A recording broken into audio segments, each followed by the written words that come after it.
Halo guys, selamat datang di YouTube channel aku. Buat kalian yang udah support aku dari lama, aku mau ucapin makasih ya.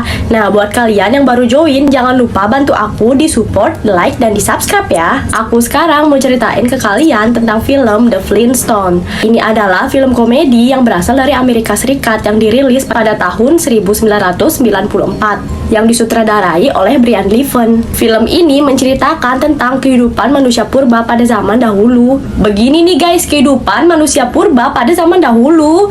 Kendaraan pun terbuat dari batu dan kayu. Bahkan mesinnya pun memakai kaki manusia. Bahkan alat pemotong rumputnya pun terbuat dari kepiting raksasa. Semua orang zaman dahulu kerja di pertambangan batu kayak gini. Alat-alat yang mereka gunakan pun sangat kuno banget, bahkan menguras banyak tenaga. Eksavator atau alat berat yang digunakan mereka adalah dinosaurus yang dikendalikan oleh orang ini. Pemuda yang bernama Fred ini sangat mahir banget menggunakan alat berat ini. Saat lonceng kerja pun berbunyi, itu tandanya mereka harus sudah selesai bekerja. Fred ini sangat senang banget.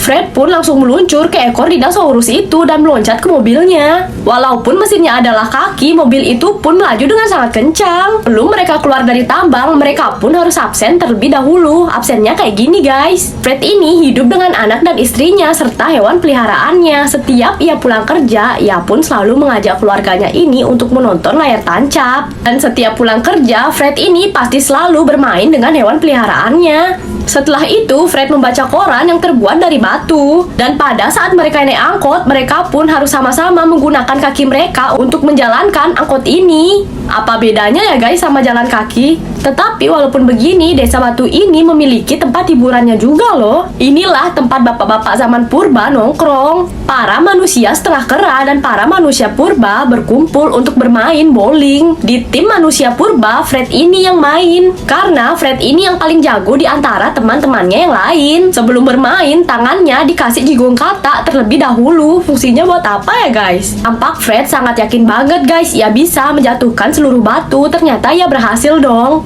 Tampak mereka sangat senang sekali memenangkan permainan bowling ini. Lalu salah satu temannya yang bernama Juna ini membawakan pidato untuk Fred.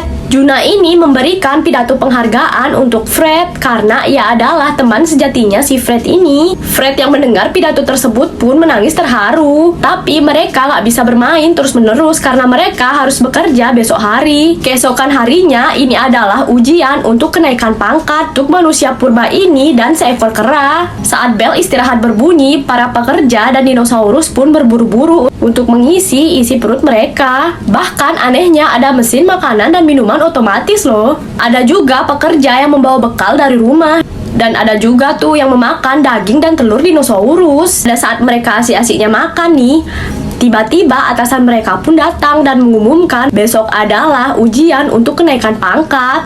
Dan mereka akan mendapatkan gaji berkali-kali lipat kalau mereka lolos. Fred ini pun langsung membayangkan dirinya menjadi jutawan. Ujian pun udah akan dimulai dan Fred pun tampak sedang meruncingkan penanya. Namun pada saat Fred ingin mengisi batu jawaban, Fred ini pun tampak kebingungan. Gak seperti teman-temannya yang lain, pada santai tuh mereka mengisinya. Bahkan seekor kera pun ikut dalam ujian ini. Fred menjawab pertanyaan ini hanya dengan cap-cicup aja, mengisi jawaban itu dengan ngasal. Waktu pun sudah habis, Fred pun mengisi jawaban itu dengan sembarangan dan terburu-buru. Pada saat batunya dikumpul, temannya Fred ini pun melihat jawaban Fred ini ngasal-ngasalan dan langsung tuh temannya menukar lembar jawabannya dengan Fred. Baik banget ya guys temannya. Dan pada saat pengumuman ternyata nilai Fred dong yang paling tertinggi. Fred ini seneng banget. Fred pun gak tahu kalau ini adalah berkat dari temannya. Semua temannya pun pada kaget Fred yang bodoh ini bisa mendapatkan nilai tertinggi. Saat orang ini menyebarkan koran dari rumah ke rumah dan melemparkannya, ternyata yang menjadi topi utama adalah kenaikan pangkat Fred.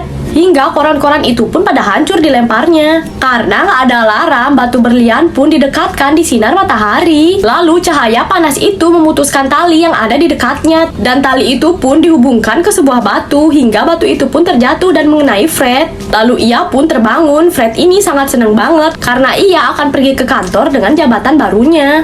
Saat bangun tidur, ia pun langsung cukuran agar penampilannya kelihatan lebih menarik. Karena sekarang ia adalah atasan dari teman-temannya. Lalu istrinya pun menyiapkan bahan makanan untuk memasak. Selagi Fred mandi dengan belalai gajah, istrinya pun memasak telur ceplok dinosaurus. Ini dia nih sahabatnya Fred yang membantu ia untuk naik pangkat. Tetapi mereka udah nggak bisa lagi guys kerja bareng-bareng di luar pertambangan batu ini. Karena Fred sekarang udah naik pangkat, jadi dia harus kerja di kantor. Ia udah nggak menjadi lagi pegawai ekskavator seperti yang ia lakukan dahulu. Fred pun sangat kagum melihat isi kantor dan ia pun memiliki ruangan pribadi sendiri dong. Semua teman-temannya pun pada bangga pada Fred. Tetapi semuanya nggak seindah yang dibayangkan. Bosnya ini ternyata sangat licik. Fred ini disuruh untuk memecat sahabatnya sendiri dari pertambangan. Tampak Fred sangat bingung gimana caranya ia harus menyampaikan kepada si Juna ini temannya. Tambah lagi pada saat si Fred ingin berbicara empat mata kepada Juna, tiba-tiba ternyata Juna membuat perayaan untuk merayakan kenaikan pangkat Fred. Saat Juna memberikannya kado, Fred malah mengatakan yang sebenarnya. Juna pun sangat kaget pada saat mendengar dirinya tiba-tiba dipecat. Tetapi karena mereka sahabat sejati dari lahir, akhirnya mereka pun bisa membicarakan hal itu dengan sangat baik-baik. Kalau kalian udah pernah nggak sih guys nonton film ini, jangan lupa bantu support aku di like dan di subscribe ya. Kalau kalian lebih suka nonton film bergenre apa nih guys, tulis di kolom komentar ya. Selanjutnya kalian mau diceritain film apa lagi nih guys?